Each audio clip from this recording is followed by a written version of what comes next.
Saúdo a todos com a graça e a paz do nosso Senhor Jesus Cristo.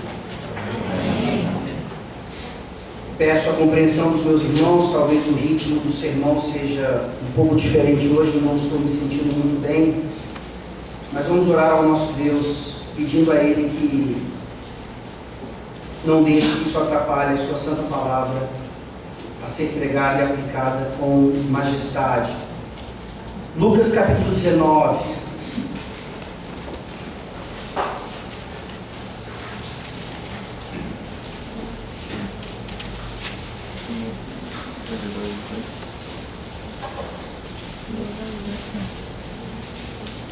Lucas capítulo 19, eu vou ler a partir do versículo 28 até o versículo 46, mas a mensagem será apenas dos versículos 41 a 46.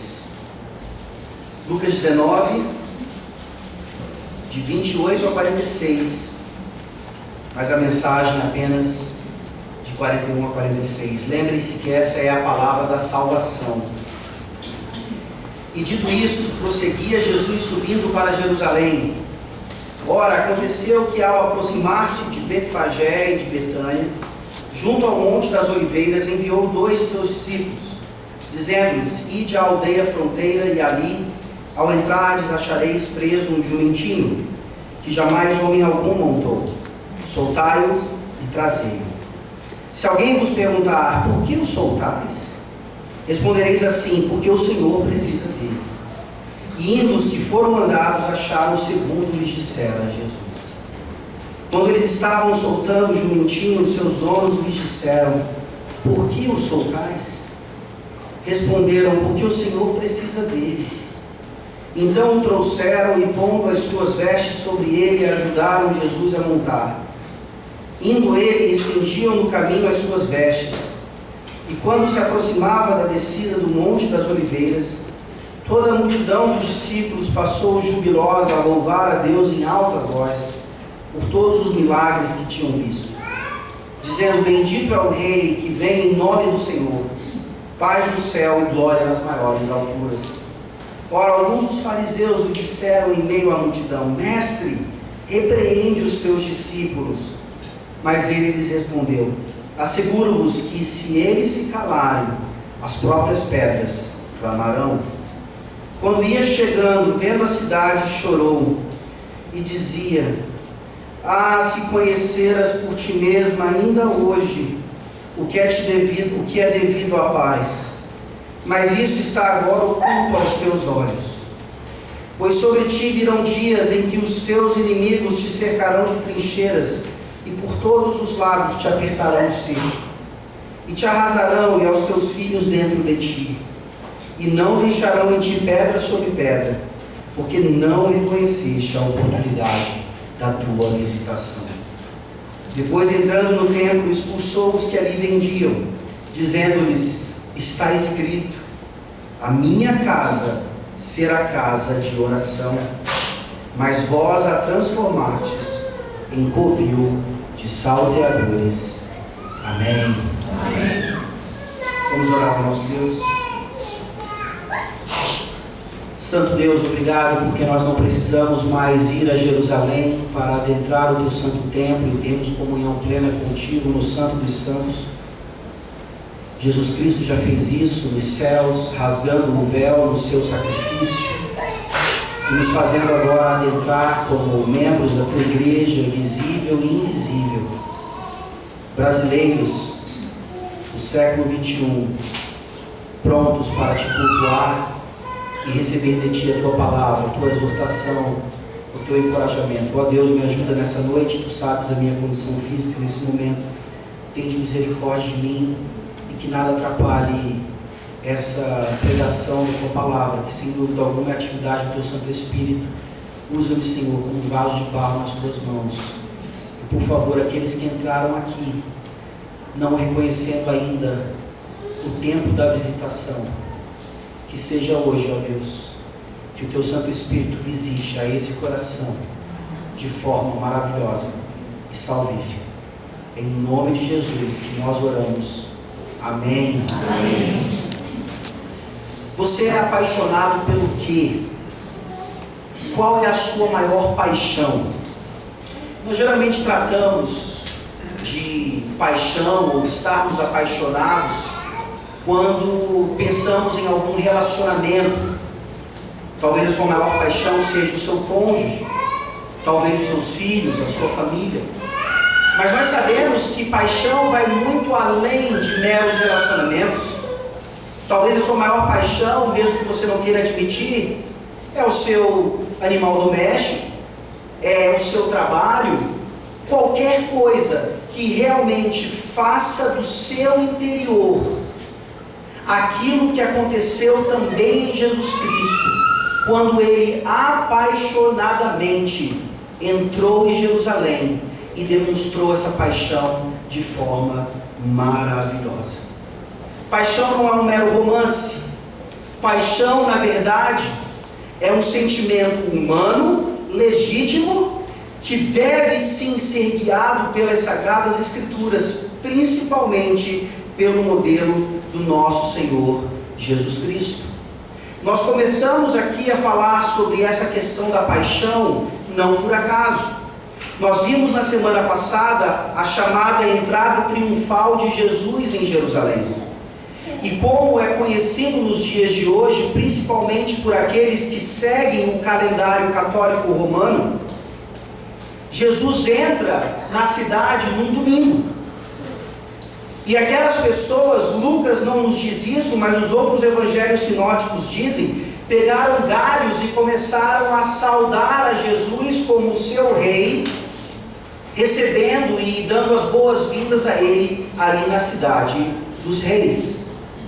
Hoje em dia muitas pessoas chamam esse dia, ou o que segue, como o Domingo de Ramos, abrindo então a chamada Semana da Paixão, que geralmente acontece nos meses de março e abril.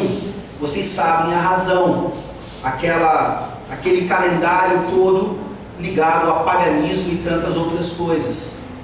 Jesus Cristo certamente não está aqui querendo nos ensinar a respeito de Domingo de Ramos, ou da Semana da Paixão, terminando na Sexta-feira Santa, no sábado de Aleluia e finalmente na Páscoa. Isso certamente não é bíblico. Mas sem dúvida alguma, a partir do domingo passado, nós começamos a ver aqui no Evangelho de Lucas a semana que antecedeu o sacrifício feito por Jesus de uma vez por todas pelo seu povo.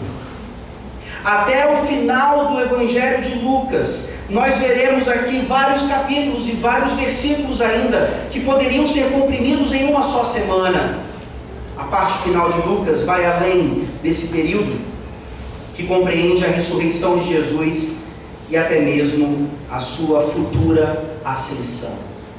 Nós olhamos então para esse texto e nós agradecemos a Deus porque, debaixo da sua providência, Ele nos concede mais uma vez experimentarmos aquela semana juntamente com Jesus, uma semana extremamente importante para a humanidade, a semana mais importante da humanidade, a semana em que o Cordeiro de Deus, sem mácula, foi sacrificado na cidade de Jerusalém, onde ele precisava assumir o seu trono, mas não era chegado o momento ainda. Nessa noite nós veremos nos versículos 41 a 46 de Lucas 19, que a paixão de Cristo, pelo menos no início da semana, nos ensina a termos zelo pelos perdidos, zelo pela justiça de Deus e zelo pelo culto a Deus.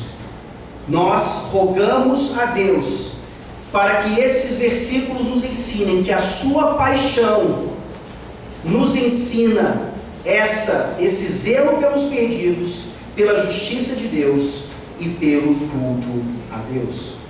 Nós veremos isso em 3 partes. Primeiro, a paixão de Cristo pelos perdidos, versículos 41 e 42, leiamos mais uma vez. Quando ia chegando, vendo a cidade, chorou e dizia: ah, se conheceras por ti mesma, ainda hoje, o que é devido à paz, mas isso está agora oculto aos teus olhos. Vejam esse contexto maravilhoso, meus queridos irmãos. Jesus está entrando aqui em Jerusalém. Aquelas pessoas pareceram entender quem ele era e começaram então a saudá-lo como o grande Messias que viria para trazer consumação e redenção a Israel, a Jerusalém, ao povo de Deus. É claro que nós esperaríamos uma alegria, uma felicidade, uma reação diretamente proporcional àquela saudação. Jesus talvez acenando ao povo, dizendo: é isso mesmo, eu sou o rei de vocês. Mas nós vimos na semana passada que esse rei, ele não era aquilo ou aquele que os homens esperavam. Ele vem cumprir profecias, ele vem ainda se humilhar e antes da sua coroação passar pela crucificação. Não é à toa então que Jesus não sorri. Ele vê aquela situação e ele chora, e ele derrama lágrimas. E quando nós olhamos para esse verbo, chorou, nós sabemos que é muito mais do que uma simples emoção. Esse verbo aqui, em um outro momento do Evangelho de Mateus, aparece naquele momento em que as mães estão chorando pelos bebezinhos que foram mortos a mando de Herodes. Você que é mãe, se o seu filho fosse morto, ou simplesmente morresse, o quanto você choraria por ele? Ele ainda bebezinho, ele ainda pequenininho, ele ainda mamando no seu seio, o quanto você choraria, soluçaria por esse bebezinho que já não mais existe. É exatamente esse tipo de choro que Jesus aqui demonstra, olhando para a cidade, aquela que o estava recebendo como rei de Israel. Não é maravilhoso isso, meus irmãos? Que até as nossas emoções, até as nossas paixões, são guiadas e moldadas pelo Senhor Jesus Cristo e pela sua palavra. Quantos aqui já não tiveram acesso de choro indevidamente? Choramos por coisas desnecessárias, choramos demasiadamente por coisas pequenas. O Senhor Jesus, que tinha o controle absoluto de suas emoções, Ele nos ensina aqui a como chorar. Ele nos ensina e nos dá a razão verdadeira para derramarmos lágrimas que são tão preciosas. Crianças, será que vocês são como meus filhos, peritos no choro falso? Você já viu a Giana, atriz, chorando, pedindo alguma coisa e no segundo seguinte, sorrindo, porque conseguiu o que queria? Choro falso, lágrimas derramadas à toa. Esse texto vem nos ensinar que o nosso choro, que a nossa emoção, que as nossas lágrimas são mais preciosas do que quando nós a derramamos, porque o Brasil perde de 7-1 em pleno Brasil. E nós vimos a imagem de várias pessoas chorando por causa daquele jogo. Talvez você já tenha chorado aqui em alguma Copa do Mundo e prometeu nunca mais fazer isso. Ora, aprenda com o Senhor Jesus a chorar, a derramar suas lágrimas pelas razões corretas. Vejam, ele começa a falar sobre isso no versículo 42 e dizia: se conheceras por ti mesma ainda hoje o que é devido à paz. Jesus conhecia Israel, Jesus conhecia Jerusalém, Jesus conhecia o coração daqueles que estavam abanando aqueles ramos em saudação a Ele, e Ele chora, porque Ele sabia que as mãos estavam levantadas, mas elas ainda estavam cheias de sangue, como em Isaías 1. A saudação era da boca para fora. Jesus conhecia o coração daquelas pessoas, e dentre aquele grupo, vários, se não todos, estariam no final da semana, na sexta-feira, dizendo: crucifica-o, crucifica-o, crucifica-o. Jesus conhece o nosso coração. Jesus conhece a razão pela qual você está aqui. E certamente no seu alto trono, Ele, como profeta, sacerdote e rei, o nosso sumo sacerdote, Ele continua se emocionando pelos perdidos. Se você entrou aqui nessa noite ainda sem Cristo, saiba de uma coisa: que essa palavra é para que você entenda o que é devido à paz. Israel teve o príncipe da paz no seu meio. Jerusalém, cuja raiz da palavra vem de Shalom, paz em hebraico, não soube compreender o que era devido à paz. Da mesma forma como nós hoje olhamos para a situação do mundo e buscamos a paz em qualquer outra coisa, senão no Senhor Jesus Cristo, no príncipe da paz. Mas por favor, atentem para isso. A ignorância de Jerusalém, a ignorância de Israel não era uma desculpa para eles serem deixados de lado. Jesus nunca tratou ignorantes em teologia, ignorantes em recebê-lo como Senhor e Salvador de suas vidas, como merecedores, por causa da ignorância, das recompensas que só pertencem aos eleitos. Vocês se lembram do que Paulo diz, também falando dos seus concidadãos israelitas? Isso me faz lembrar muito a minha família, isso me faz lembrar muito a religiosidade do nosso país. Paulo dizia: eles têm zelo de Deus, mas sem entendimento, ignorantes. E esse zelo de Deus, obviamente, era um zelo falso. Um zelo que continuava levando-os para longe de Deus e não para perto dele. O que é devido à paz, nós sabemos. O próprio Paulo nos ensina que paz com Deus nada mais é do que justificação pela fé somente. E aqueles homens, aquelas mulheres, nós vimos nos versículos anteriores, fariseus estavam ali, que nada entendiam de justificação pela fé. Foram perseguidores inclusive dos apóstolos. As epístolas estão repletas disso, nos ensinando o que é devido à paz. Nada mais, nada menos, nada tão simples como tão profundo, que fé em Jesus Cristo e arrependimento dos nossos pecados. Você está em paz com Deus? Como é que você entrou aqui nessa noite? Você entrou também na mesma situação que aqueles entraram. Talvez você respeite a Jesus Cristo, talvez você entenda quem Ele é, talvez você tenha um apreço pela religião cristã. Isso não é suficiente.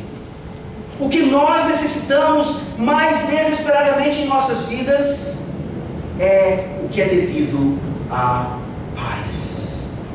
A ignorância não é desculpa para não deixarmos a religiosidade vã. Eu ouso dizer que se você entrou aqui nessa noite e você ainda não é membro verdadeiro de uma igreja protestante, uma igreja bíblica, uma igreja evangélica, a sua religiosidade não tem nada a ver com aquilo que é devido à paz. Não é o mesmo Deus. Não importa como nós chegamos lá. Deus estabeleceu os meios e Jesus está aqui chorando, porque tantos ainda na nossa família, tantos ainda na nossa vizinhança, tantos ainda nessa igreja, no nosso convívio, ainda não sabem o que é devido à paz. O quanto nós choramos por essas pessoas. O quanto nós choramos pelos nossos parentes perdidos. O quanto nós choramos por aqueles que parecem conhecer a Deus, mas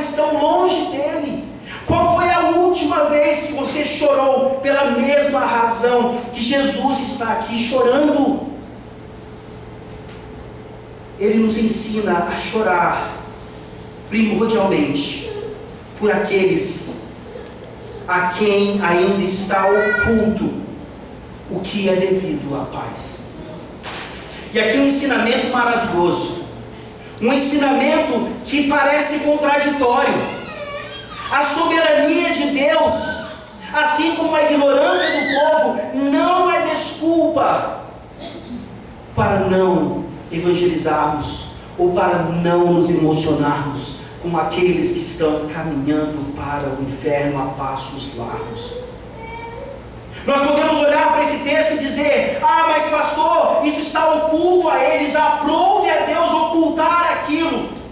Nós deveríamos, na verdade, nos alegrar, porque Deus é fiel e Ele vai mandando pessoas para o inferno, se elas morrem sem Cristo. Não!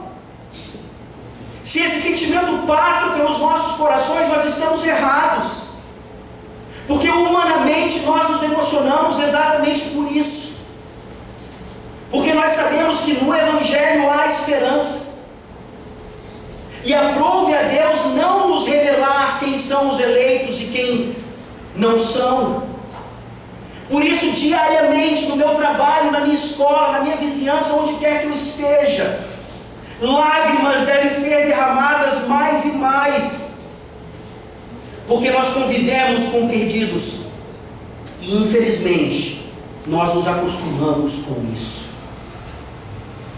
Nós não nos lembramos que naquele grande dia, alguns dos nossos familiares serão colocados do lado do bode, enquanto nós seremos colocados do lado das ovelhas. Quem foi o profeta chorão? Você sabe que Jeremias, conhecido por derramar suas lágrimas sobre Israel, escreve um livro chamado Lamentações, que é um livro que inclusive nos ajuda a regularmos as nossas emoções e apontarmos as nossas emoções e as nossas lágrimas para o objetivo correto, genuíno.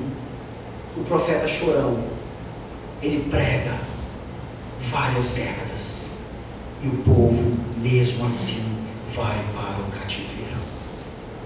A imagem está se repetindo.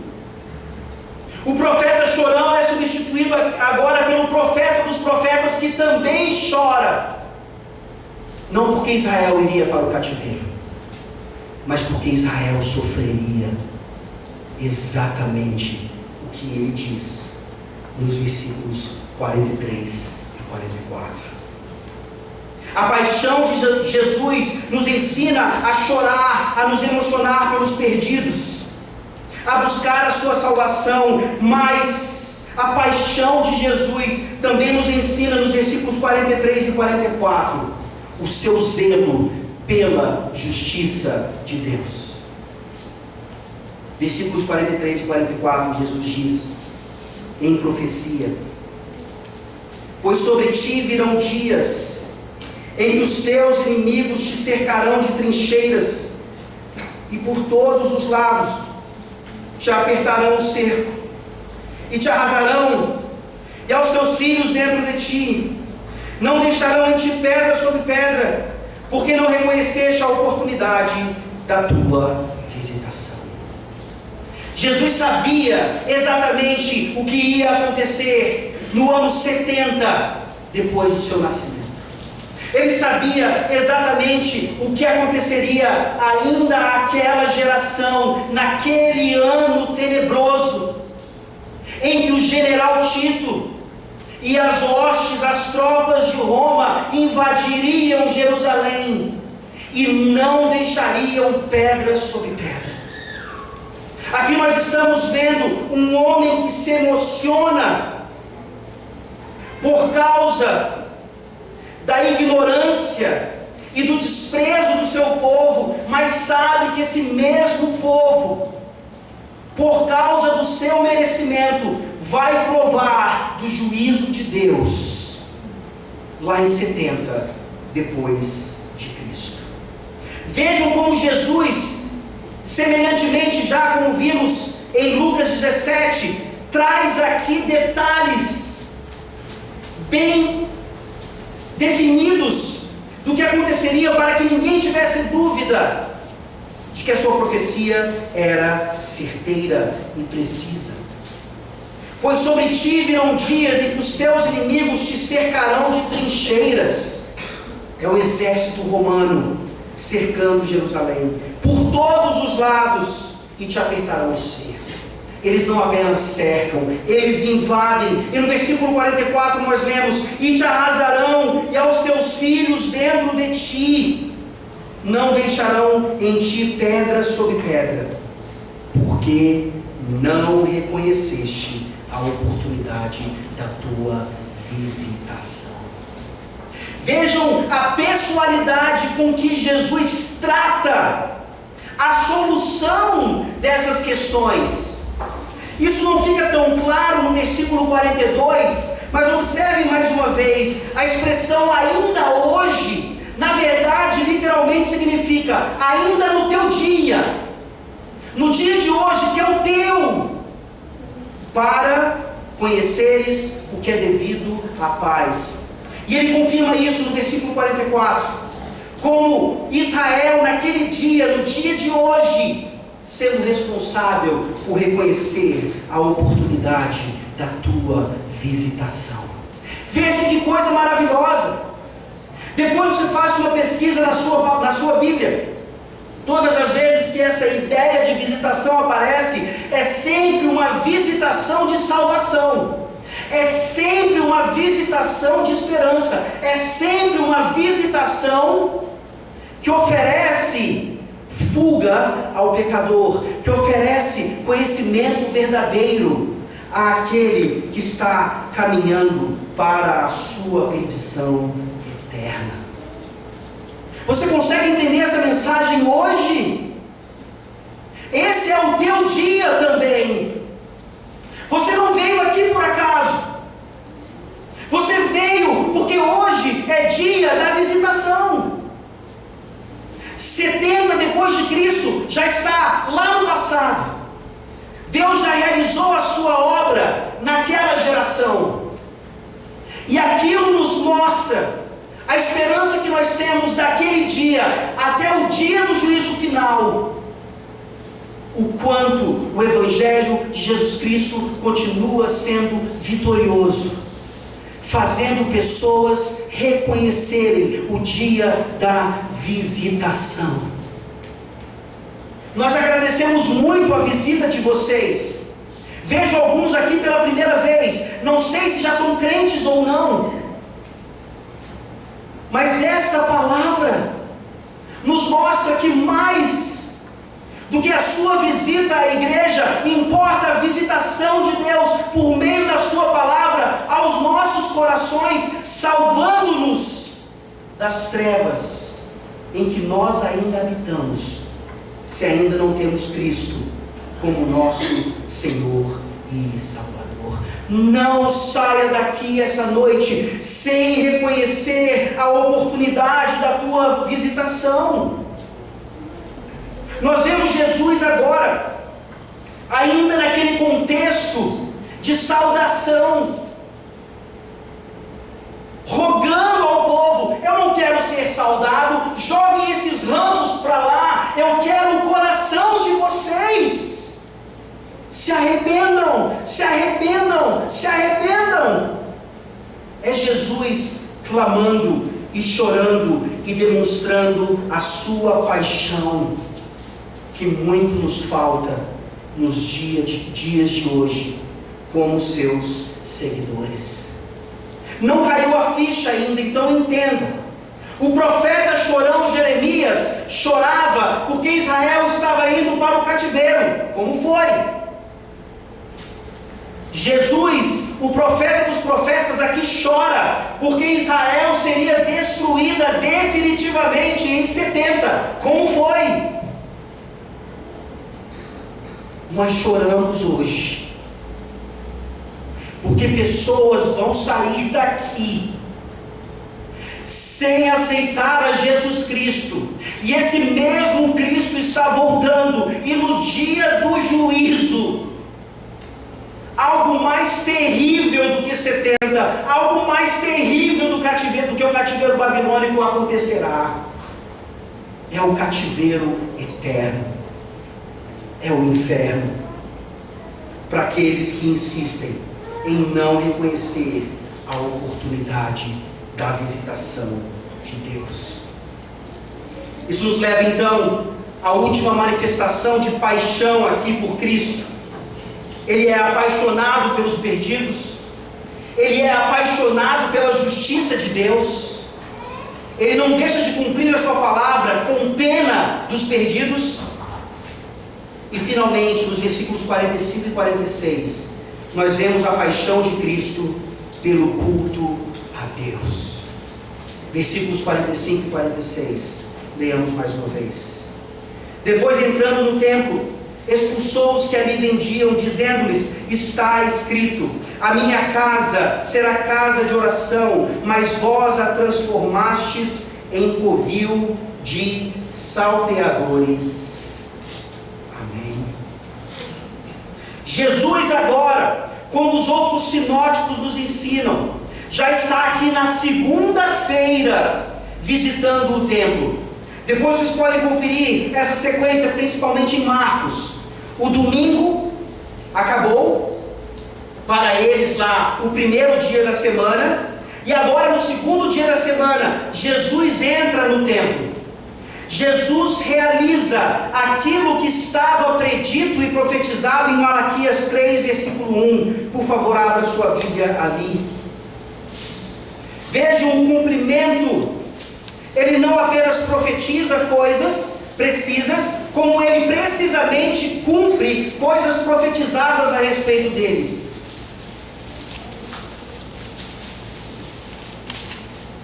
Malaquias 3, versículo 1. Eis que eu envio o meu mensageiro, que preparará o caminho diante de mim. De repente, virá ao seu templo o Senhor, a quem vós buscais, o anjo da aliança, a quem vós desejais. Eis que ele vem, diz o Senhor dos exércitos. Mas se você conhece bem os seus evangelhos, os 4 evangelhos, Mateus, Marcos, Lucas e João, você sabe que essa não foi a única vez que Jesus entra no templo. Por favor, abra sua Bíblia agora em João capítulo 2. E fiquem preparados, porque nós vamos sim olhar vários textos nesse último ponto, importantíssimos para o entendimento da mensagem que Jesus trazia àquele povo e a nós nessa noite, pelo seu Santo Espírito. João capítulo 2, vejam, talvez você nunca tenha pensado nisso, mas esse evento de João foi diferente daquele evento relatado em Lucas, Mateus e Marcos. É uma purificação do templo, mas a principal diferença aqui é o período. Jesus, no início do seu ministério, ele dá uma dica do que aconteceria na última semana da sua vida antes da ressurreição. Depois de 3 anos, Jesus entra no templo novamente, em Jerusalém, na mesma semana de Páscoa, e as coisas continuam as mesmas, talvez até piores. João capítulo 2, versículos 13 a 22. Estando próximo à Páscoa dos judeus, subiu Jesus para Jerusalém, e encontrou no templo os que vendiam bois, ovelhas e pombas, e também os cambistas assentados. Tendo feito um azorrague de cordas, expulsou todos do templo, bem como as ovelhas e os bois. Derramou pelo chão o dinheiro dos cambistas, virou as mesas, e disse aos que vendiam as pombas: tirai daqui estas coisas, não façais da casa de meu pai casa de negócio. Lembraram-se os seus discípulos do que está escrito: o zelo da tua casa me consumirá. Perguntaram-lhe, pois, os judeus: que sinal nos mostras para fazeres essas coisas? Jesus lhes respondeu: destruí este santuário, e em 3 dias o reconstruirei. Replicaram os judeus: em 46 anos foi edificado esse santuário, e tu em 3 dias o levantarás? Ele, porém, se referia ao santuário do seu corpo. Quando, pois, Jesus ressuscitou dentre os mortos, lembraram-se os seus discípulos de que ele dissera isto, e creram na Escritura e na palavra de Deus. Voltemos a Lucas, meus queridos irmãos, e vejam essa mensagem maravilhosa. A paixão de Cristo pelo zelo ao santo culto a Deus. E sem dúvida alguma, essa é uma das maiores marcas da igreja reformada em todos os tempos. Até mesmo antes da igreja reformada, os considerados pré-reformadores sempre lutaram por um culto mais bíblico, por aquilo que inclusive causava as suas mortes. Porque vocês conhecem bem a história da igreja. Se teve uma coisa que foi corrompida desde a época dos apóstolos até a reforma protestante, foi o culto ao nosso Deus. Nós temos tido o privilégio de mais uma vez estudarmos sobre culto em nossa escola dominical. A minha pergunta para você é: qual é o seu zelo pela casa do Senhor? Qual é o seu zelo pelo seu santo culto? Você agradece a Deus porque talvez alguma prática que nós fazíamos há tantos anos agora é claramente demonstrada para nós como não agradável a Deus. E ao invés de nos atermos às tradições, nós agradecemos a Deus porque Ele nos visita e torna o nosso culto, o culto a Ele, mais puro, mais santo, mais agradável. Sem dúvida alguma, é isso que Jesus está fazendo aqui. Como eu disse, há 3 anos ele havia feito algo parecido, e depois de 3 anos, na mesma semana de Páscoa, talvez Israel estivesse fazendo ainda pior do que naqueles dias do Evangelho de João. Lucas não entra em detalhes aqui, mas ele fala no versículo 46 exatamente por que Jesus agiu daquela forma, porque ele expulsou os que ali vendiam, porque nós também devemos ter esse zelo na casa do Senhor. Ele disse: a minha casa será casa de oração. Eu gostaria que vocês abrissem as suas Bíblias em Isaías 56. Isaías 56, versículos 6 a 8. Vamos nos lembrar do contexto. Jesus está lá chorando pelos perdidos. Jesus está aqui lembrando aquele povo do juízo de Deus vindouro. E Ele está lembrando aquele povo para que servia o templo. E sem dúvida alguma, era para dar boas-vindas aos gentios também. Isaías 56, de 6 a 8. Aos estrangeiros que se chegam ao Senhor, para o servirem e para amarem o nome do Senhor, sendo deste modo servos seus, sim, todos os que guardam o sábado, não o profanando, e abraçam a minha aliança, também os levarei ao meu santo monte, e os alegrarei na minha casa de oração. Os seus holocaustos e os seus sacrifícios serão aceitos no meu altar, porque a minha casa será chamada casa de oração para todos os povos.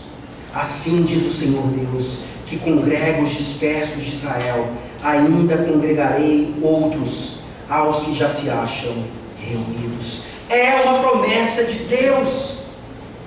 E sim, nós não zelamos pelo santo culto a Deus de uma forma tão básica, quando nós, enquanto igreja no século 21, não somos preparados nem sequer para receber visitantes no nosso meio.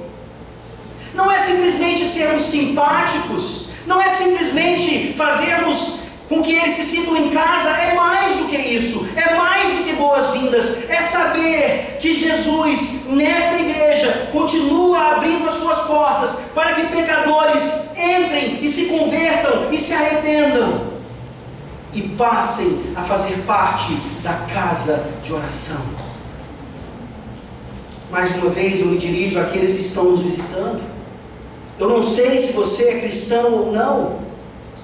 Sinta-se em casa, por favor, apesar das nossas falhas, mas mais do que isso, saiba que aqui o maior presente que você pode receber é exatamente essa palavra, de que não há pecado tão grande que não possa ser coberto pelo sangue de Jesus. Por que é que você não vem à igreja? Por que é que você não frequenta a igreja? Saiba que se a igreja falha, o Senhor da igreja não falha. O Senhor da igreja continua zelando pela sua casa, e Ele diz: a minha casa será casa de oração. E nós nos esquecemos disso. Meus queridos irmãos, eu me emociono por causa da semana que nós tivemos. Semana linda, emocionante. Você que não participou nenhum dia da semana de oração, você perdeu a bênção, não só de estar com os irmãos, mas de ver ali algo se realizando, pelo qual nós temos orado há anos. Essa igreja respondendo a famosa chamada oração corporativa. Nós vimos hoje de manhã que a fé é individual, que nós devemos nos trancar em nossos quartos com as portas fechadas, sem dúvida alguma, mas isso de modo algum nos dá desculpa para não nos congregarmos em oração. E aprove o conselho dessa igreja, talvez há muitos anos atrás, escolher o dia de quarta-feira, para que a igreja experimente isso. Semana maravilhosa. Pergunte para quem foi. As casas lotadas, testemunhos de pessoas dizendo: eu fiquei impressionado com o número de pessoas orando ali como igreja. E nós nos lembramos do testemunho de Charles Spurgeon, aquele grande pregador inglês, que durante o seu tempo lá no Tabernacle, na igreja hoje famosa porque ele foi o pregador, as reuniões de oração eram frequentadas por 2.000 pessoas. 2.000 pessoas deixando os seus afazeres, o seu cansaço, coisas legítimas, para testemunharem que a casa de Deus, em pleno século 21, ou em qualquer século após a ressurreição de Cristo, continua sendo casa de oração. Não deixem, por favor, que essa plenitude que nós experimentamos nessa semana se perca durante o ano. Não! Eu sei que é mais difícil vir para o centro, eu sei que é mais difícil manter uma agenda de quarta-feira, mas por favor, nos dediquemos a isso, porque não é esse lugar que é a casa de oração, é a igreja reunida, como nós tivemos essa semana, em diversas casas, recebendo ali o Senhor Deus no nosso meio, sabendo que Ele nos ouve e responde a nossa oração de acordo com a sua vontade. E finalmente, meus queridos irmãos, essa paixão de Cristo pelo santo culto a Deus nos lembra de uma aplicação terrível naqueles dias, mas ainda terrível nos dias de hoje. Por favor, abra a sua Bíblia em Jeremias 7. Jeremias capítulo 7.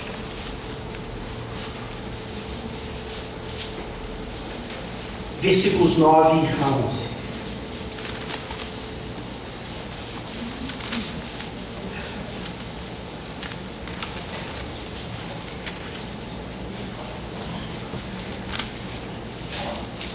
Jeremias capítulo 7, versículos 9 a 11.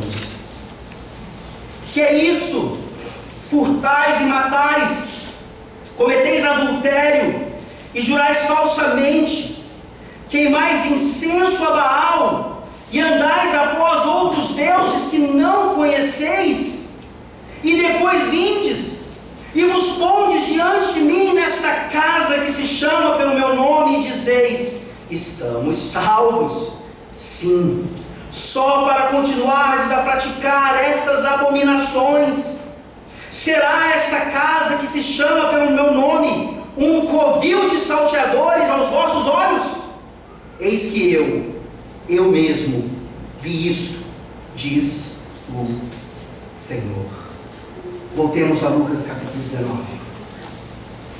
É exatamente esse texto que está na mente de Jesus, quando ele diz, no final do versículo 46, mas vós a transformastes em covil de salteadores. Aquilo que acontecia na época de Jeremias, que levou o povo ao cativeiro babilônico, já era um absurdo, mas vejam quão mais absurdo era o que estava acontecendo nos tempos de Jesus. E infelizmente eu não tenho tempo para os detalhes sórdidos daquela corrupção nefasta. Só para vocês entenderem uma coisa, nós estamos vendo aqui os cânticos de romagem, nós estamos vendo aqui o povo de Israel se deslocando para Jerusalém, onde lá eles precisavam sacrificar. Imaginem uma família bem preparada, uma família não negligente, eles levariam seus próprios animais a Jerusalém. Os seus animais ou eram mais baratos ou eram criados por eles mesmos, em suas casas, em suas regiões. Ao chegarem em Jerusalém, eles apresentavam ali para os seguranças do templo os seus animais. E por mais perfeitos que eles fossem, aqueles seguranças eram treinados para dizer: esse animal não serve, porque ele pode estar sem mácula agora, mas certamente um dia ele estará. Você não pode sacrificá-lo ao Senhor. Isso forçava então aqueles viajantes preparados a comprar um animal mais caro dentro do templo, dentro do pátio dos gentios. Vocês conseguem ver a preocupação de Jesus? Ainda nos tempos de Jesus, gentios estavam vindo para ter a sua salvação em Deus. E aquele comércio absurdo impedia que esses gentios se chegassem a Deus.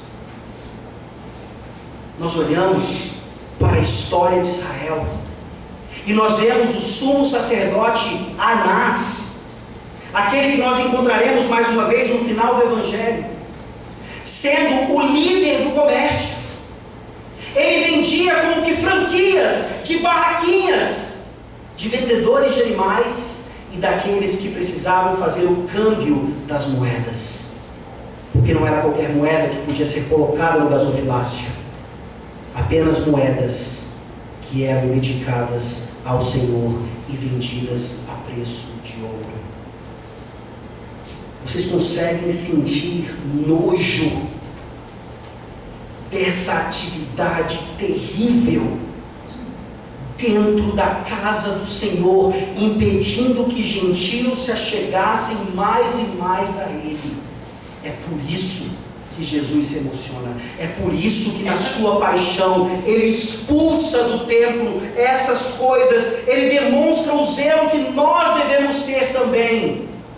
E aí nós agradecemos a Deus, ainda bem que nessa igreja não tem comércio. Nessa igreja não chega nenhum cantor aqui e fica vendendo CD depois. Nessa igreja não tem santo, não tem óleo santo de Israel sendo vendido em garrafinhas de diversos tamanhos. Graças a Deus, nós não temos isso na nossa geração. Mas, meus queridos irmãos, essa não é a única forma de transformarmos a casa de oração em covil de salteadores. Prestem atenção no que eu vou dizer. Nessa manhã, você que é membro dessa igreja e saiu mais cedo da nossa assembleia ordinária, nós não sabemos porquê. Você deixou de ouvir o presbítero dessa igreja, responsável pela tesouraria dessa igreja, fazer um clamor a essa igreja. Um clamor que nos faz corar de vergonha. Porque ainda no nosso meio, depois de tantas bênçãos, depois de tanto cuidado material, nós trazer os nossos dízimos à casa do Senhor. Você acha nojento o que acontecia nos tempos de Jeremias? Você acha nojento o que acontecia nos tempos de Jesus? Quando nós não trazemos os nossos dízimos, as nossas ofertas, quando nós não nos dedicamos à casa do Senhor também nessa área, nós a tornamos covil de salteadores. Porque Malaquias diz claramente que quando nós não entregamos nossos dízimos, e sim, está lá no Velho Testamento, mas o Velho Testamento ainda vale hoje, nós roubamos a Deus, nós roubamos ao próprio Deus. E sabem de uma coisa? Nós impedimos que pessoas no Piauí se cheguem a Ele, porque o nosso trabalho de congregação, o nosso trabalho de evangelização, o nosso trabalho de missões é minguado, porque nós não temos dinheiro nem mesmo para as nossas necessidades, porque o povo de Deus insiste em roubar o dinheiro que é de Deus dos seus cofres sagrados. Que essa paixão de Jesus nos ajude a chorar corretamente pelas coisas legítimas. Que essa paixão de Jesus nos ensine a ter zelo pela justiça de Deus. Que essa paixão de Jesus nos ensine a entender o que é o princípio regulador do culto e como pelo Espírito Santo nós precisamos praticá-lo na íntegra. Que Deus tenha misericórdia de nós. Vamos orar.